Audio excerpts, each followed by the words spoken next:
Assalamualaikum warahmatullahi wabarakatuh.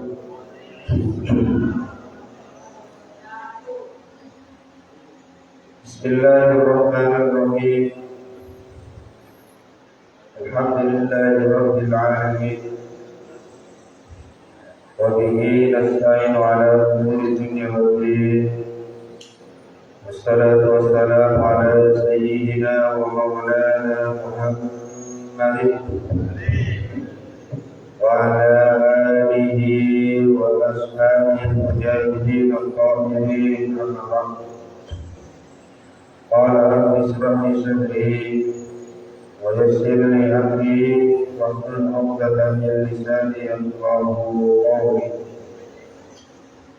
Subhanaka la ilma lana illa ma 'allamtana innaka antal 'alimul hakim.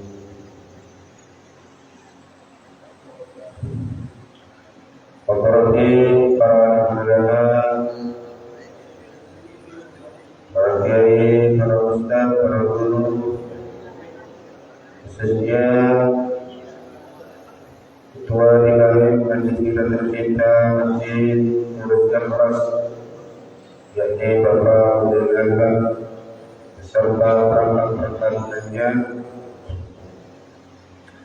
dan juga yang kami hormati Bapak Imam,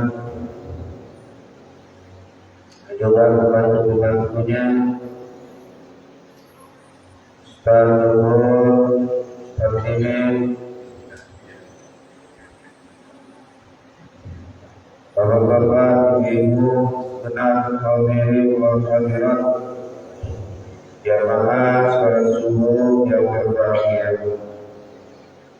Puji syukur pada Allah Subhanahu wa taala segala rahmat taufik dan hidayahnya,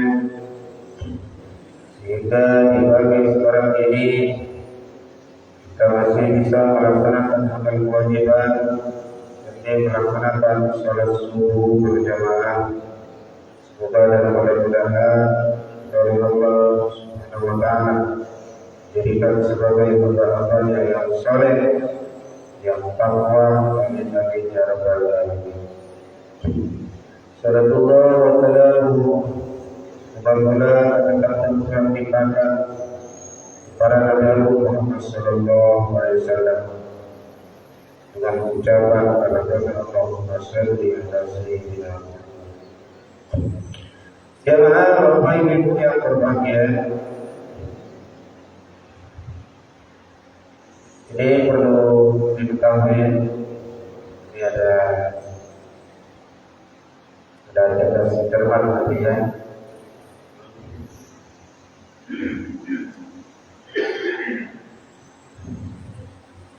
Allah akan diberikan hadiah dan beberapa hadiah yang dalam bantunya. Caranya jubah dari Malaysia. Ini dari Persik.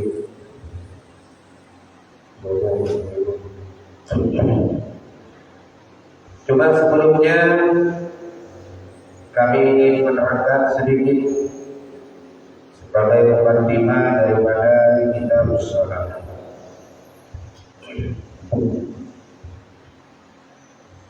Kitab shalah ta'rifus shalah lughatan. Apa yang dikatakan salat? Karena katanya Rasulullah SAW, as-salatu ibaduddin, bahkan aqaqaha faqad aqaqati, bahkan tarokaha faqad tarokaha. Salat itu adalah merupakan tiang agama. Barang siapa orang yang menegakkan, barang siapa orang yang melaksanakan salat, berarti dia telah menegakkan agama. Dan sebaliknya, bahkan barokah, barang siapa orang yang meninggalkan salat, pada di subuh mereka telah merumuskan agama. Jadi Bapak Ibu yang berbahagia, jadi orang yang merumuskan agama adalah orang yang tidak melaksanakan sholat. Orang yang menegakkan agama, orang yang melaksanakan sholat.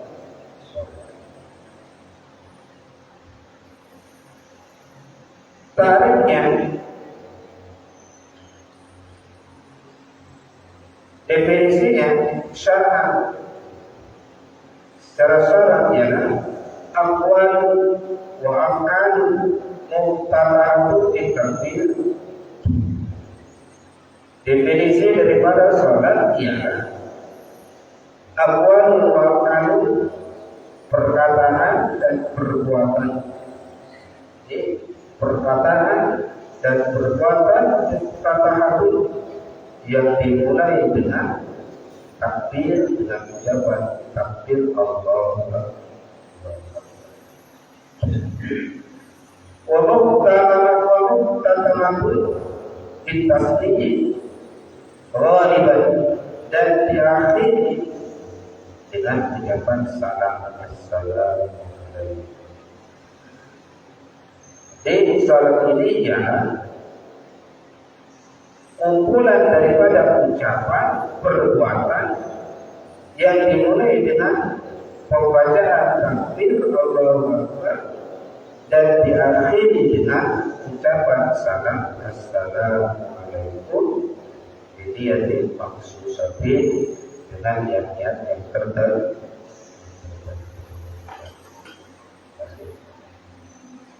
Ini adalah takrif daripada sholat, definisi daripada sholat.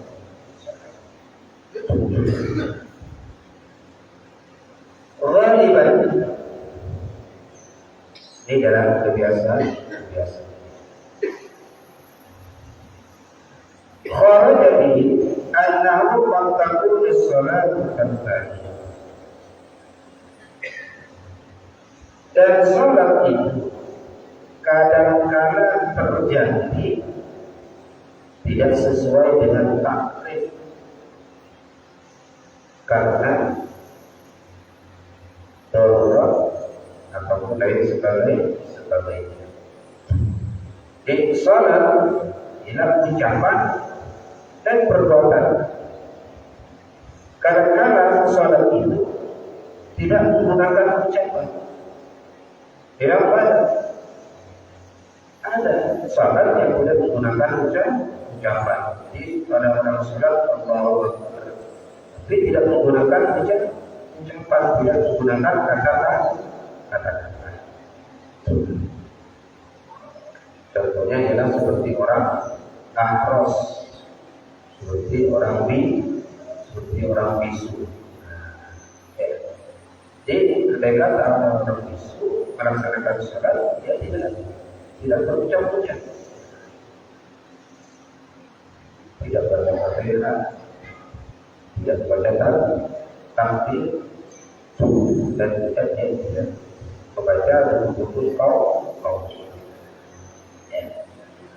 Dia orang bisu, jadi tidak menggunakan kata-kata.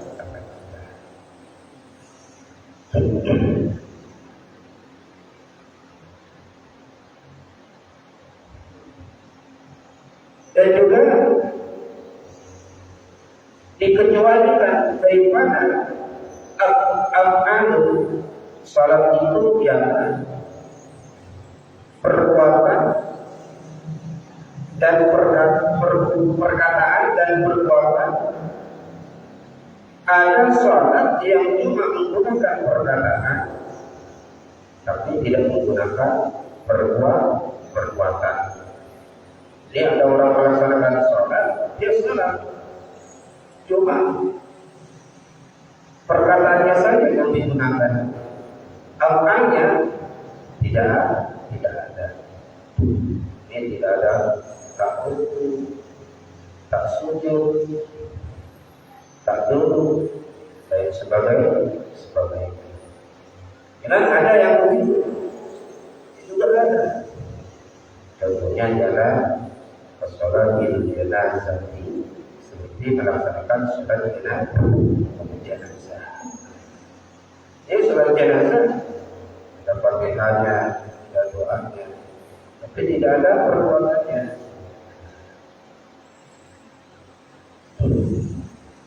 Kenapa? Karena mengangkat tangan ini kan cuma sunat.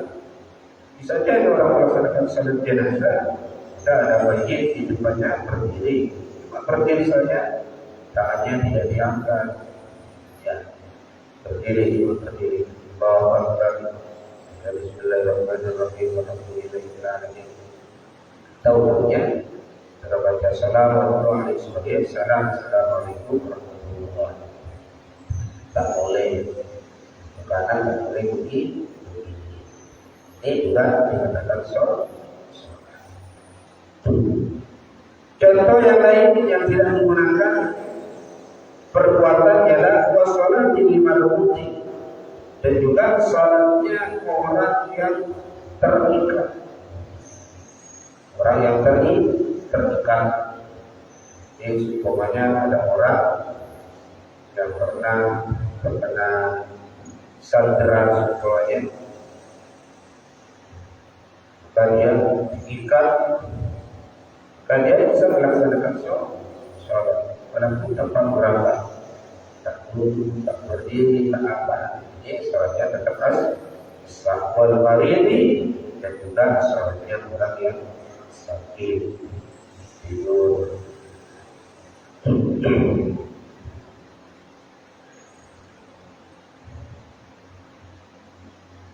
Dan rukun-rukun yang dilaksanakan, maka yujri arka as-sholat di alam wajhi. Orang yang sakit itu cuma menganalkan rukun-rukun sholat cuma di dalam hati. Orang yang terikat dia bisa melaksanakan sholat. Kemudian bagaimana untuk melaksanakan rukun-rukunnya? Waktu sujud, waktu rukuk, dia kapan? Maka dia cuma menjalankan di dalam hati saja. Itu setelah Fatihah, kemudian dia dalam hatinya dia tuh dan dan berdiri lagi, kemudian sujud. Badannya tetap, tapi yang melaksanakan rukun-rukunnya cuma hati.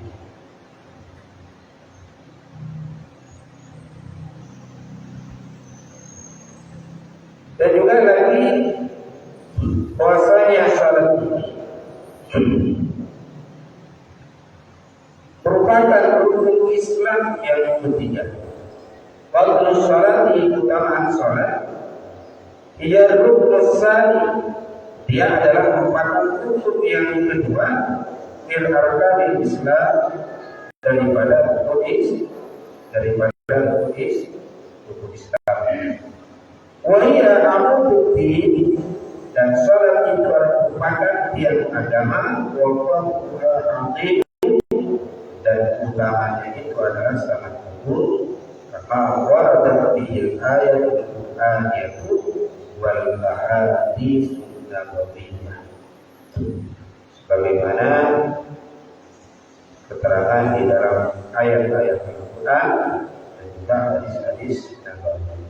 Dari kata Allah Ta'ala wa qimis salata lidzikri, katakanlah salat untuk mengingatku, kata Allah Subhanahu wa Ta'ala. Wa qimis salata tarafayn nahar wa zulfan minal laili innal hasanati yudhibna as-sayyi'at dzalika dzikrun lidz-zakirin. Ini katanya Allah Subhanahu wa Ta'ala, innal hasanati, sesungguhnya perbuatan baik yang salat, bahwasanya salat yudhibna as-sayyi'at, akan menghapus kejelekan-kejelekan. Itu orang melaksanakan salat, dosanya terhapuskan. Dzalika dzikrun lidz-zakirin, dan juga merupakan peringatan bagi orang-orang yang mengambil keputusan. Dan juga lagi para ibu yang kami hormati, bahwasanya waqala sallallahu alaihi wasallam, Rasulullah sallallahu alaihi wasallam bersabda, innal abda, makanya Rasulullah, innal abda, sesungguhnya seorang hamba, idza qama bis sholati, apabila dia melaksanakan salat, futihat lahul jinan, maka pintu-pintu surga akan dibuka. Jadi ada orang yang melaksanakan salat, ini pintu surga dibuka. Uqsi lahul hijab bainahu wa baina rabbih. Dan katanya Rasulullah, orang yang melaksanakan salat ini akan dibuka hijab penghalang bainahu wa baina rabbih, antara dia yang melaksanakan salat, wa baina rabbih, dan antara Tuhan. Dia orang yang melaksanakan salat, yang sebelum salat ada hijab, ada penghalang, yang mana waktu itu mungkin tidak dikasih, tidak disayang oleh Allah Subhanahu wa Ta'ala karena ada penghalang, ada hijab. Dan ketika dia melaksanakan salat, maka hijab itu dibuka oleh Allah Subhanahu wa Ta'ala, sehingga dia akan mendapatkan pandangan kasih sayang daripada Allah. Wastaqbalatul hurul 'ain, dan akan disambut oleh para bidadari yang ada di surga. Jadi orang yang melaksanakan salat apa saja, dia akan dirindukan, dia akan diharap oleh para bidadari yang ada di dalam surga. Itu ada di dalam surga, ada bidadari yang mana mereka itu akan selalu mengharapkan kedatangannya bagi orang-orang yang melaksanakan sholat. Jadi kalau kita ini melaksanakan sholat, ini dirindukan, dirindukan oleh bidadari di dalam surga. Tetapi hal yang semacam itu ada syarat, ada di akhir hadis. Ini ada syaratnya, orang yang melaksanakan salat, dia akan dibuka pintu surga, akan dihilangkan penghalang satir, dan juga akan dirindukan oleh bidadari.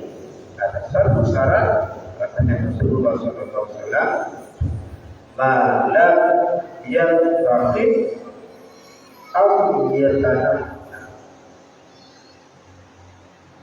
atau tanah, selagi orang itu tidak meludah, ya. Ini orang melaksanakan salat kan boleh, orang melaksanakan salat boleh meludah, yang meludah boleh, kanan boleh, depan boleh, timur boleh. Maka katanya Rasulullah, apabila kamu meludah di waktu salat, maka meludahkan ke arah kiri. Jangan meludah ke depan, katanya Rasulullah. Jangan meludah ke kanan. Karena apa? Karena di depan ada Allah Subhanahu wa Ta'ala, dan yang kita munajati, dan di sebelah kanan ada malaikat. Maka pemuda ini harus pergi berdiri, katanya Rasulullah. Jadi dengan kata-kata ini kita menjelaskan bahwasanya orang pemuda waktu salat yang tetap sah,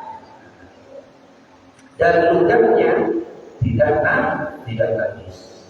Jadi kalau kita meludah karena bulanan ada apa semuanya, ini juga ada barang. Jadi meludah ke depan semuanya.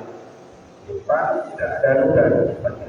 Jadi waktu sujud kena sujud ini adalah tetap harus sah. Kenapa? Karena ludah ini adalah suci. Ya, ludah ini tetap suci.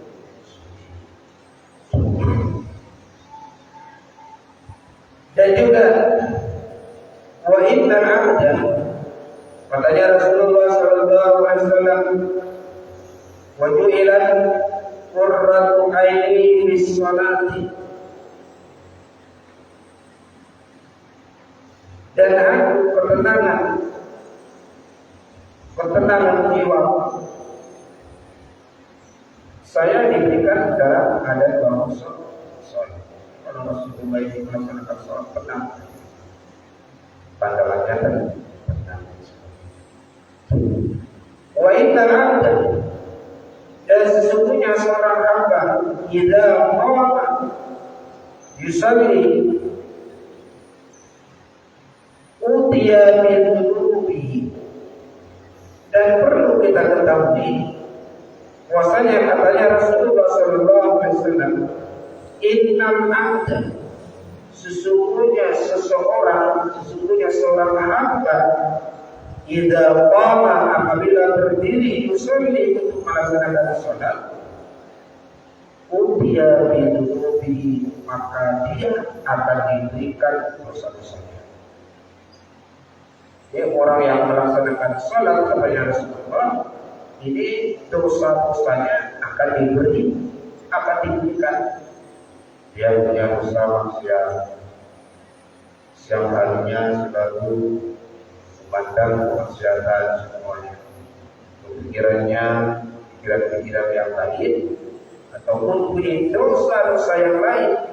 Katanya Rasulullah, dan dosa-dosa ini katanya Rasulullah akan diberikan kepada orang yang melaksanakan sholat. Apa tujuannya? Kok dosanya ini diberikan?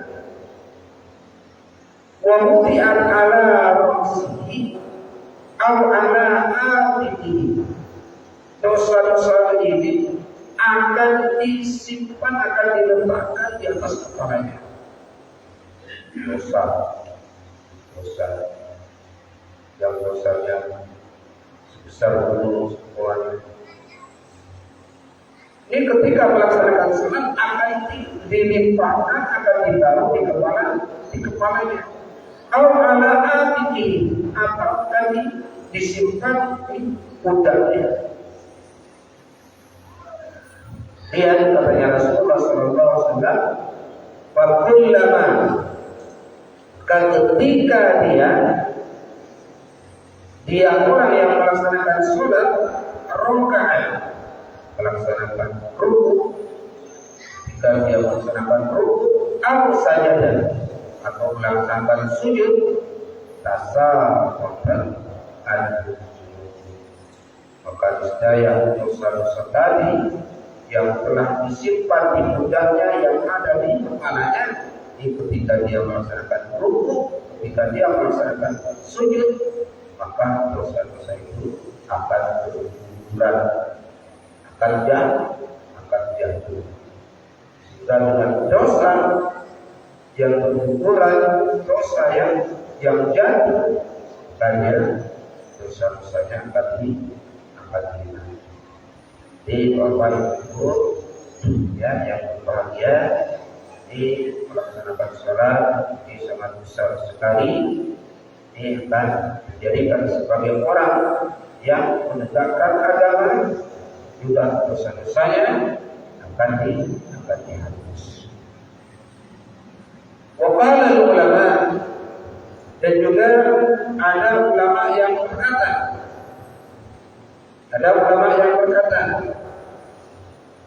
inna sholata, sesungguhnya sholat, afdalul ibadatil badaniyah, wasanya sholat ini adalah merupakan paling utama-utamanya ibadah yang sebab-sebab. salat ini adalah paling utama ibadah. Wafarduha, sedangkan kewajibannya salat, sedangkan kewajibannya salat afdalul maka utamanya perbuatan fardu, maka utamanya perbuatan wajib. Di perkara wajib yang paling utama, perkara fardu yang paling utama adalah salat. Walaupun afdalul nawafil, dan perbuatan sunat di dalam salat ini adalah afdalul nawafil, maka paling utamanya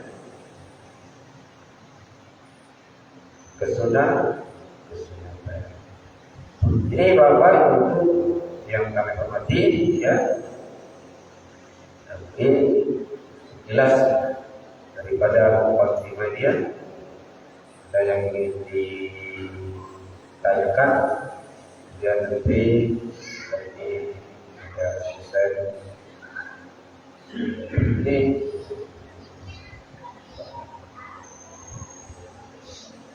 Ini Ustaz,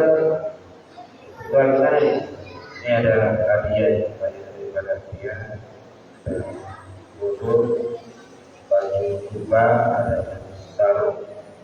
Ini diberikan orang yang telah tertarik, akan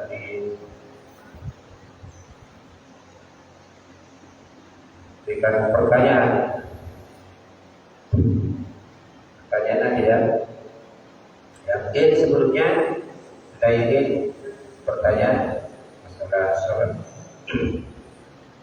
Monggo.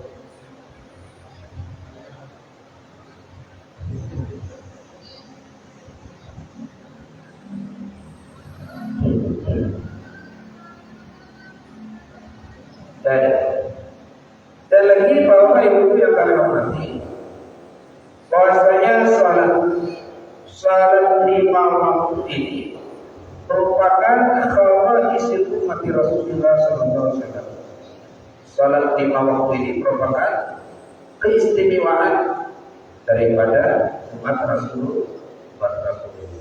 Jadi salat lima waktu ini adalah merupakan ibadah yang khusus umat Rasulullah. Jadi salat lima waktunya ini ya, bukan salatnya.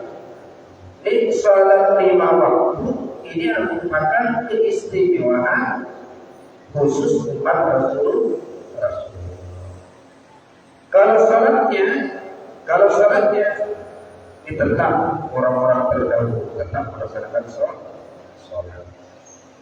Jadi salat ini bukan cuma ada pada zaman Rasulullah, tapi salat ini sudah ada sejak para nabi-nabi terdahulu. Ada salat Nabi Yusuf, Nabi Ibrahim ya, Nabi Ibrahim sebelum salat. Apa buktinya? Puasanya Nabi Ibrahim juga melaksanakan salat. Jika juga ada di dalam doa. Ada di dalam doa, Rabbana inni askantu fil dzurriyyati biwadin ghairi dzi zar'in inda. Bersama Ismail dapat di jurang, di tempat yang tidak ada tanah-tanahnya. Apa gunanya? Rabbana liyuqimus shalah. Allah, mudah-mudahan mereka itu Nabi Ismail alaihissalam jadi orang yang melaksanakan sholat. Jadi Nabi Ibrahim juga sholat. Nabi Yusuf juga sholat. Ya bunayya aqimis shalah. Nabi Yusuf, Luqman al-Hakim dan diperintah melaksanakan sholat. Tetapi sholat-sholatnya mereka ini tidak tertentu kepada waktu, Tidak ada waktu sholat isya, tidak ada waktu sholat subuh, sholat zuhur, tidak ada, cuma melaksanakan sholat saja. Ya mungkin ada yang ingin ditanyakan, Mungkin insyaallah salat bagi semua ya.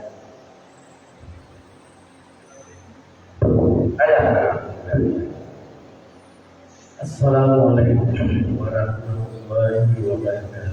Waalaikumsalam warahmatullahi wabarakatuh. Jadi apa yang Bapak sudah sampaikan tadi tentang bagi yang sholat itu ditumpukan di kepala dosanya, di kepala dan di pundak. Setiap rukuk dan sujud itu maka gugurlah dosanya.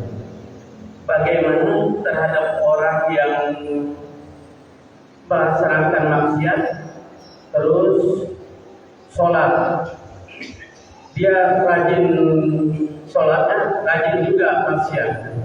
Apakah setiap melaksanakan sholat itu gugur dari dosa yang diperbuatkan? Misalnya waktu misalnya dia melaksanakan maksiat itu setelah maghrib atau setelah isya, kemudian dia di waktu subuh dia sholat, nah itu apa langsung gugur dosanya? Tidak menjadi catatan rati dan aktif? Itu yang saya pertanyakan. Itu aja Pak Ustaz. Terima kasih. Assalamualaikum warahmatullahi wabarakatuh. Waalaikumsalam warahmatullahi wabarakatuh. Dan Bang Tadimur.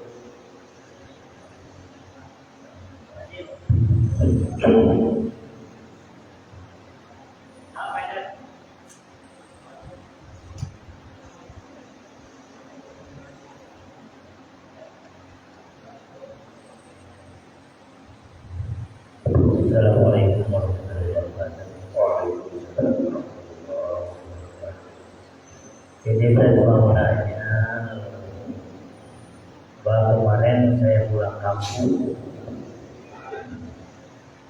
Jadi setiap sholat itu, apakah memang suara itu harus dikeraskan atau memang suara? Maksudnya suara itu apakah wajib dikeluarkan atau memang tidak wajib dikeluarkan?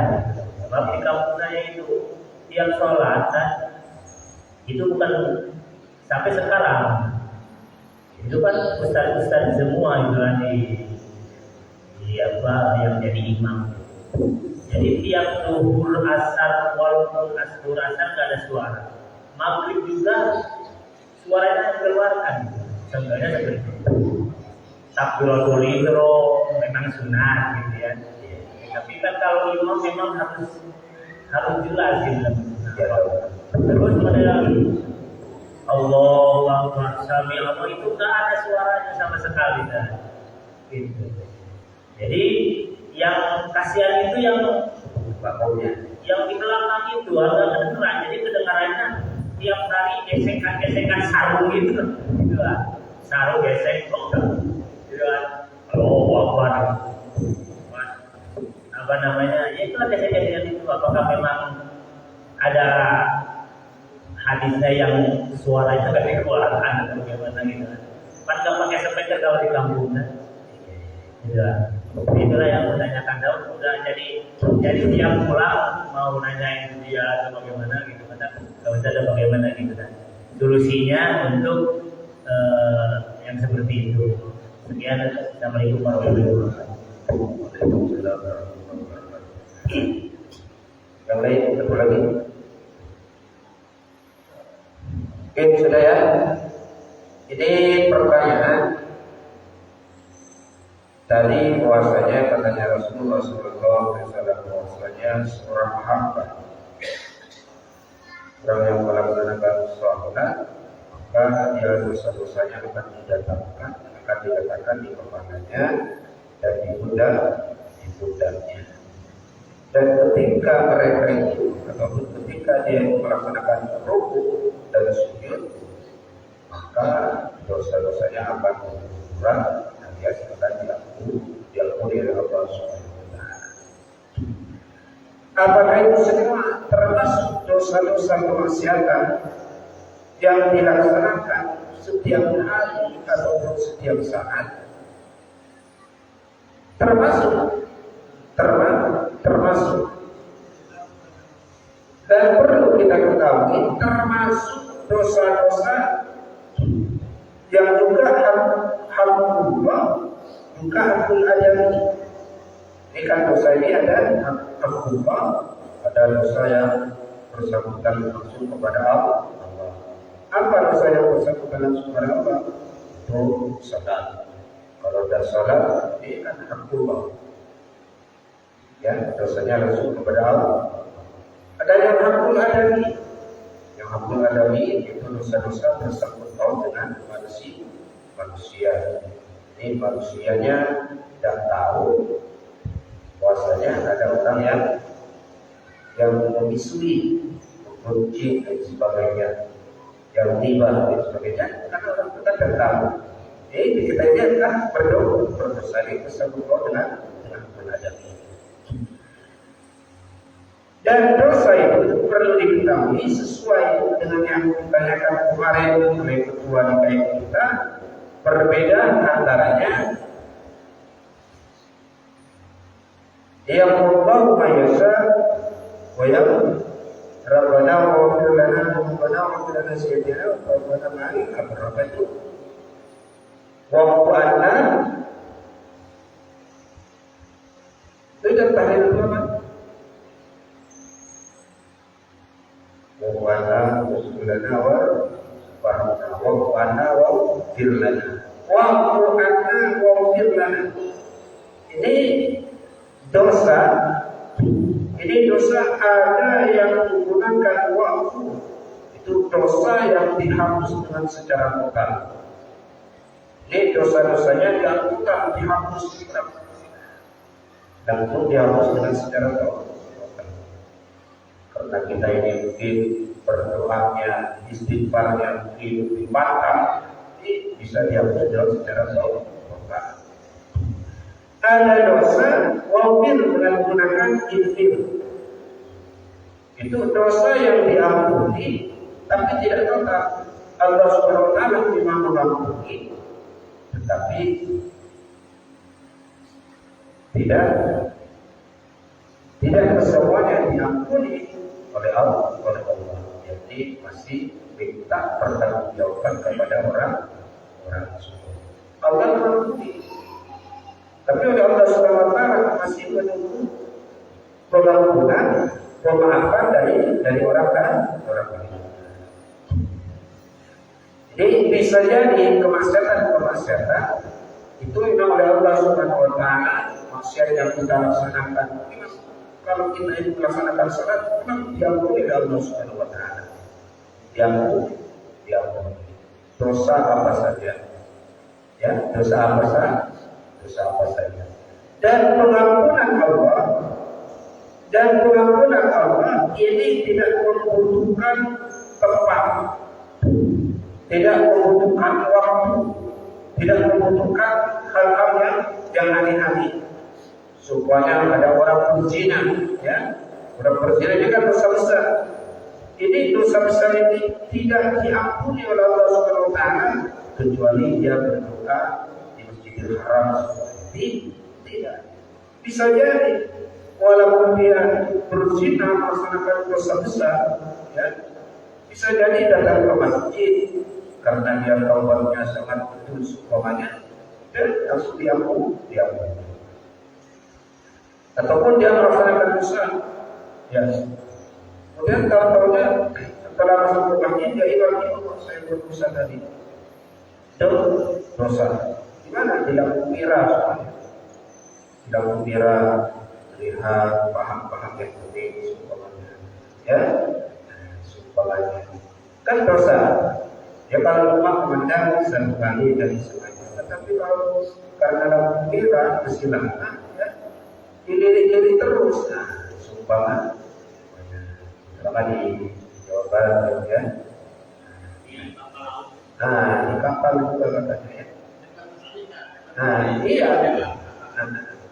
Tetapi karena dia mengakui ya memang dosa, mengampuni dosa itu, masuk ke majlis melaksanakan salat, kan bisa jadi dia langsung terhapus. Jadi dosa apa saja langsung dihapus oleh Allah Subhanahu wa taala.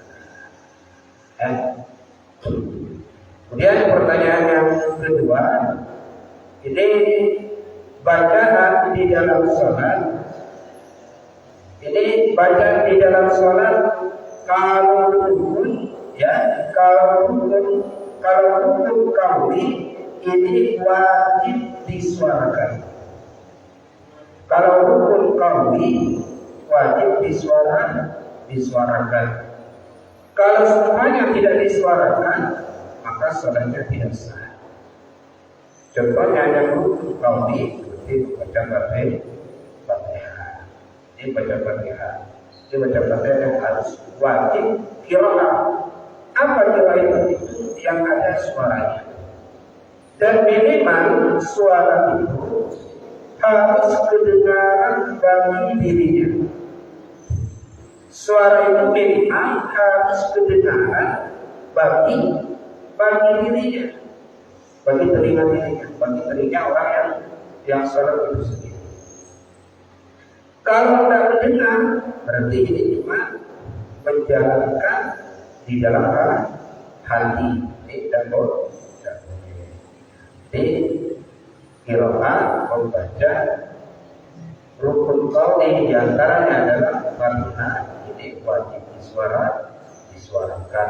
Minimal suara harus mendengarkan kepada dirinya dalam waktu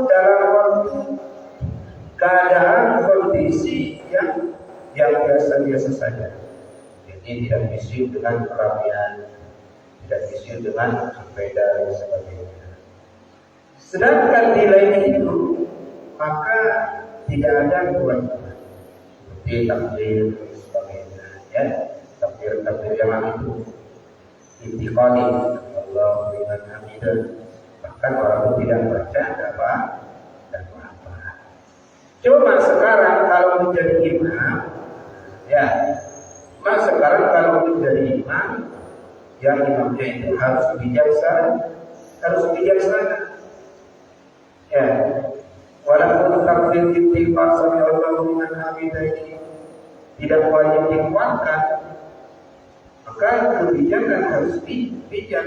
Jadi kalau supaya yang di belakang tak dengar atau lain sebagainya, harus dikuatkan.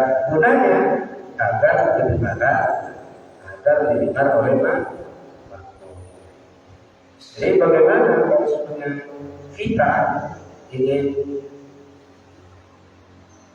bilang semuanya Pak Imam di belakang kita dengar suaranya banyak setiap takut keliru atau sebagainya, ya, kita ini menyampaikan dengan secara hikmah bagaimana caranya yang sekiranya tidak tersinggung. Dan ya itu saja. Kemudian kalau rukun qauli ini adalah wajib dibaca. Jadi tidak boleh dia Allahu Akbar setelah baca Fatihah, bagiannya rukun Fatihah dia bagiannya tidak dibaca, tapi di dalam hati saja. Orangnya diam, tapi baca Fatihah, bukan baca Fatihah tapi menggerakkan Fatihah di dalam hati, kan bisa jadi. Dia di dalam hati baca Fatihah sudah kata disuarakan selesai. Ini tidak boleh. Jadi baca Fatihah harus disuarakan. Bismillahirrahmanirrahim. Dan tidak boleh mengganggu kepada kanan kiri. Jadi bagaimana? Ya, yang tahu sendiri lah, tahu sendiri. Ya, jadi dia bilangkan apa Imam? Anunya kurang keras takbirnya ataupun takbir rukunnya kurang keras di belakang dengan. Ya, kenapa? Jangankan orang yang tidak bersuara, kadang-kadang imam yang bersuara tetapi karena lagu tadi katakan kemarin, arti itu karena artikulasinya itu kurang jelas katanya, bisa salah yang di belakang.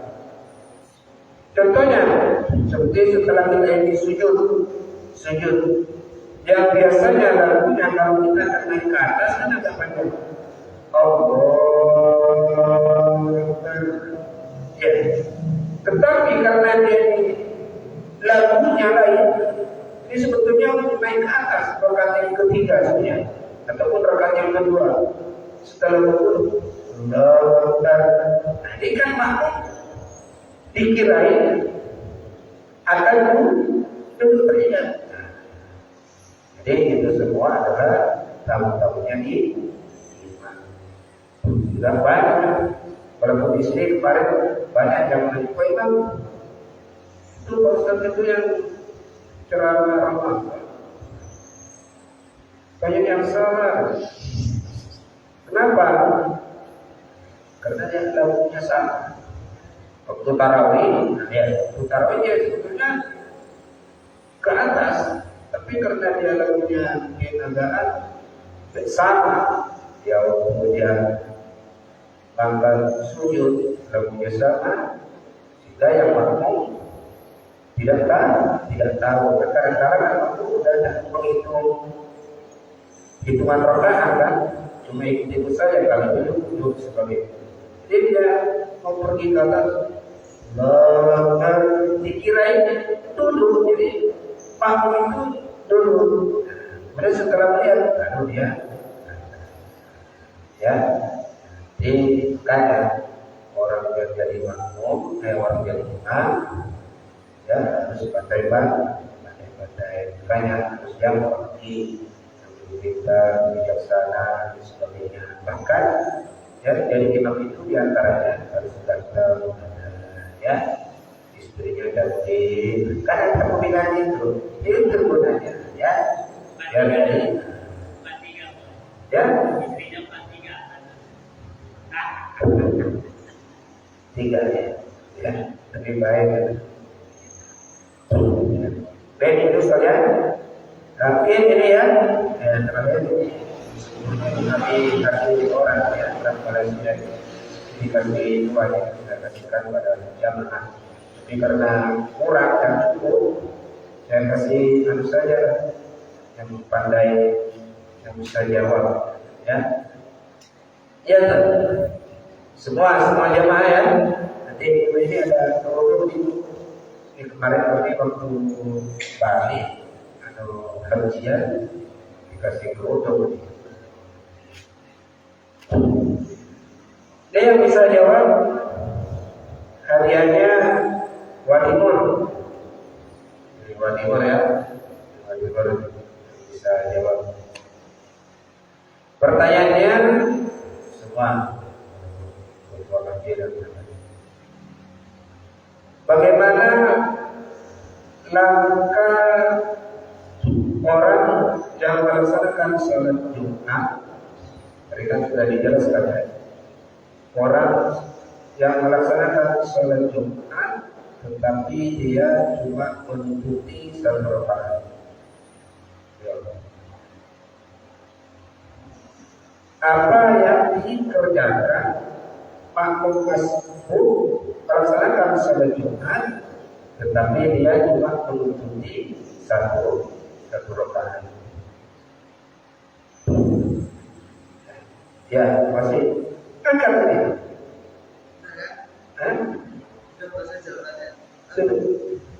Ya, jawab. Nanti dia harus lakukan ampeknya.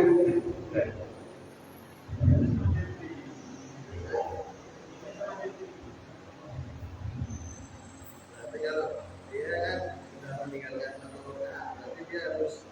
Pada itu bukannya.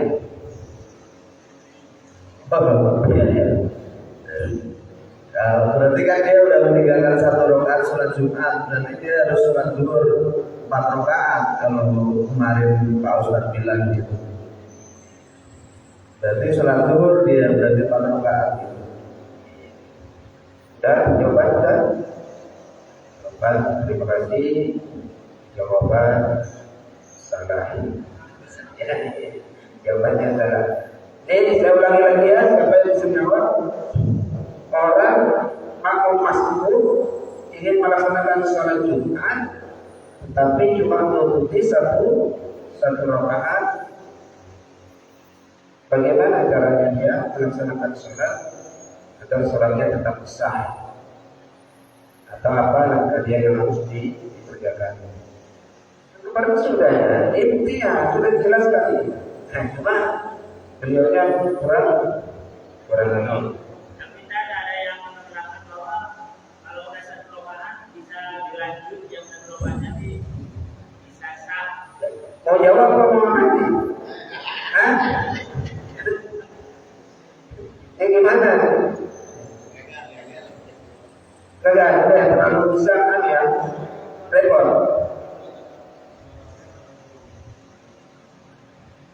Ya, dari kesempatannya yang terjawab.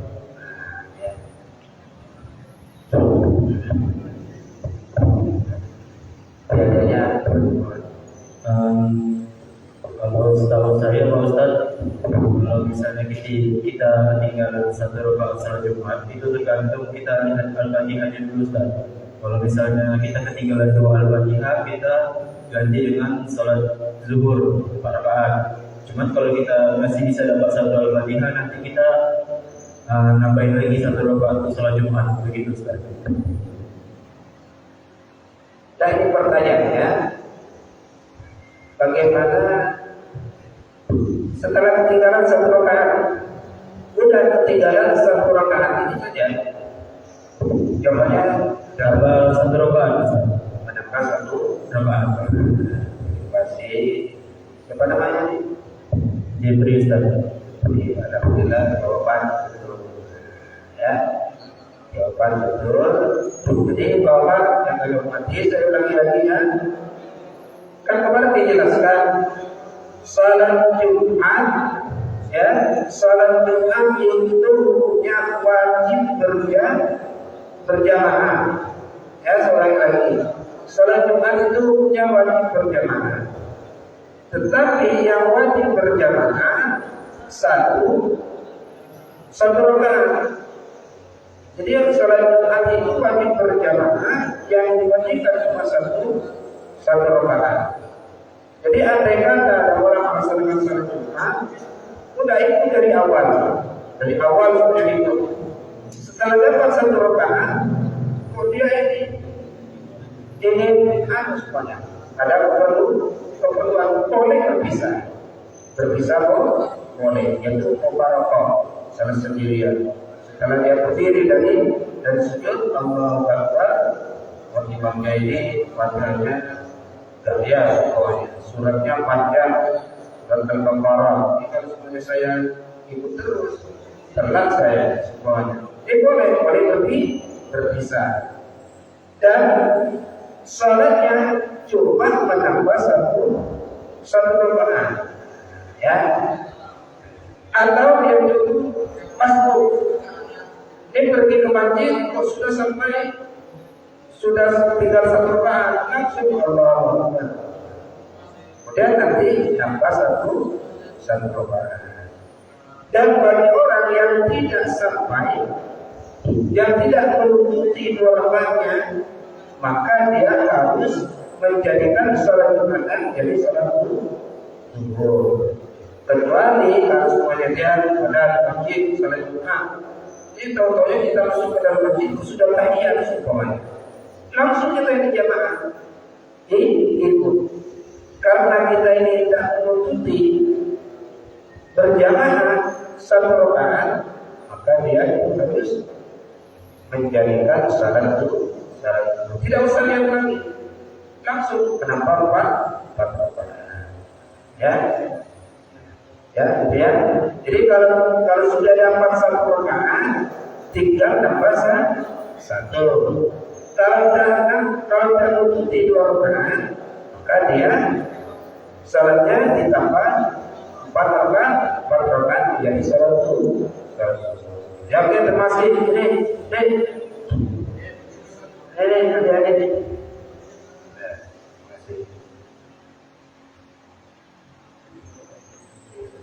paripurna. Berkah. Ya, sekarang yang kedua ini juga Imam itu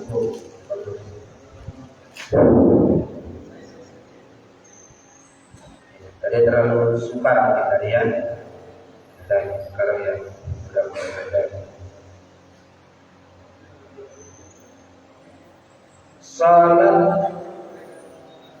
salat sunat apa yang dianjurkan? Salat sunat pahalanya sangat besar dikerjakan, tetapi kalau tidak sempat mengerjakan maka sunat dikolong. Salat sunat kapan ini? Ya, yang salat sunat apa yang disunatkan dikolong? Qobliyah subuh. Salat apa? Salat sunat apa? Jadi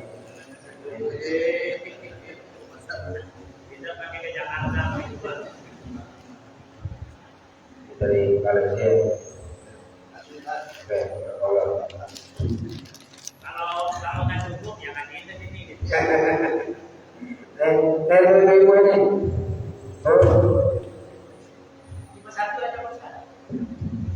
Orang ini. Berapa yang kedua? Di lagi dari ibu ini nanti. Tapi saya kasih pertanyaan dulu lah biar ketahuan paham padanya. Orang haid, ya, orang haid tidak boleh melewati masjid, ya, orang haid haram melewati masjid. Dia kan haram masuk dalam masjid, lewat masjid, orang haid haram. Kapan orang haid itu diperbolehkan lewat masjid?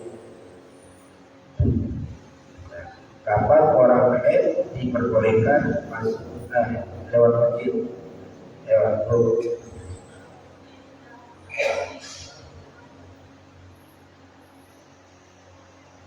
Ya Pak, dikasih.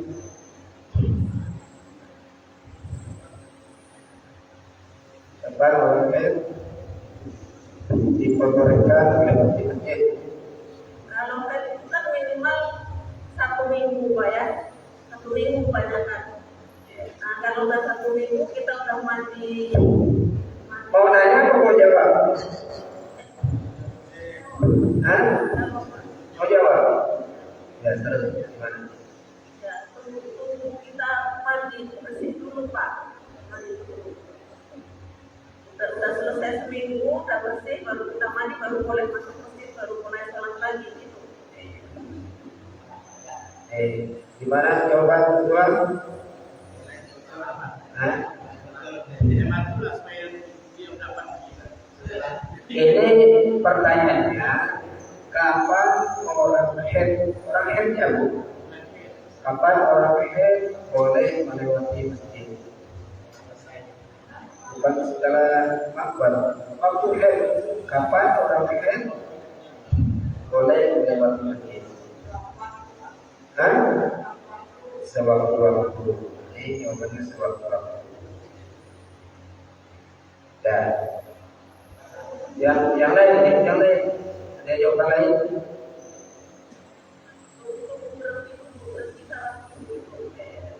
Jadi sebetulnya jawabannya dasar, tapi tidak betul ya. Yang betul orang haid boleh melewati masjid apabila tidak khawatir untuk mengotori masjid, ya. Waktu haidnya itu bukan anehnya. Ini orang haid boleh lewat masjid apabila tidak sampai mengotori masjid.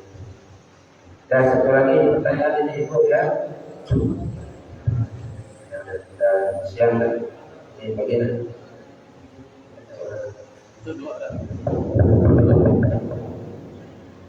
Dan terakhir ini akan saya kasihkan ini supaya Alhamdulillah, terima kasih banyak Pak Ustaz. Terima kasih.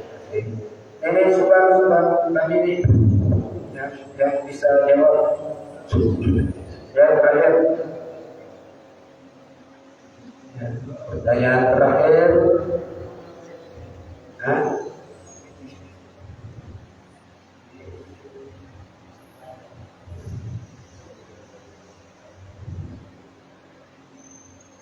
Sebutkan dua saja di antaranya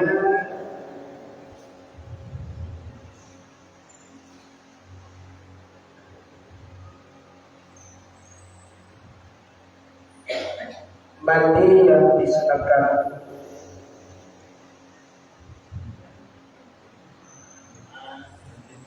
Ya, agak susah nih. Sebutkan dua mandi yang disunatkan. Ya, oke. Mandi belum sama Jumat. Iya. Ya, udah itu aja jawabannya. Mandi, ya, tanpa ini baru pakai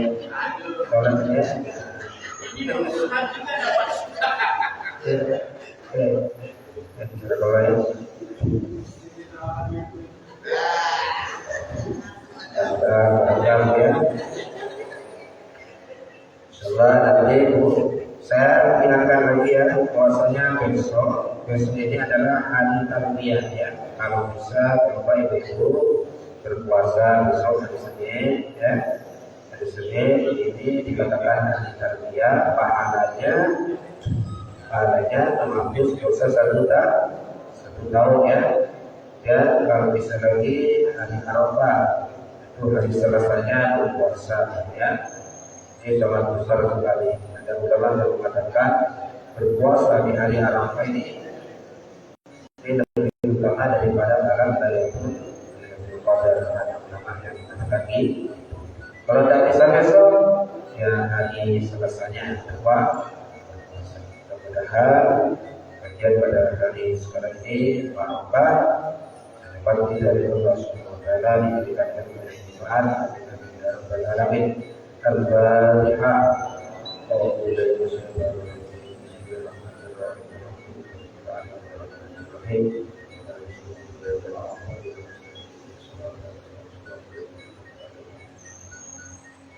Kemudian hadiah yang tadi biar terpakai ya, semuanya secara kecil sebagainya boleh tukar-tukar dan apa ya.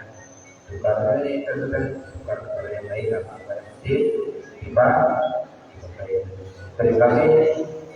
Dari Taufik wal Hidayah. Wassalamualaikum warahmatullahi wabarakatuh.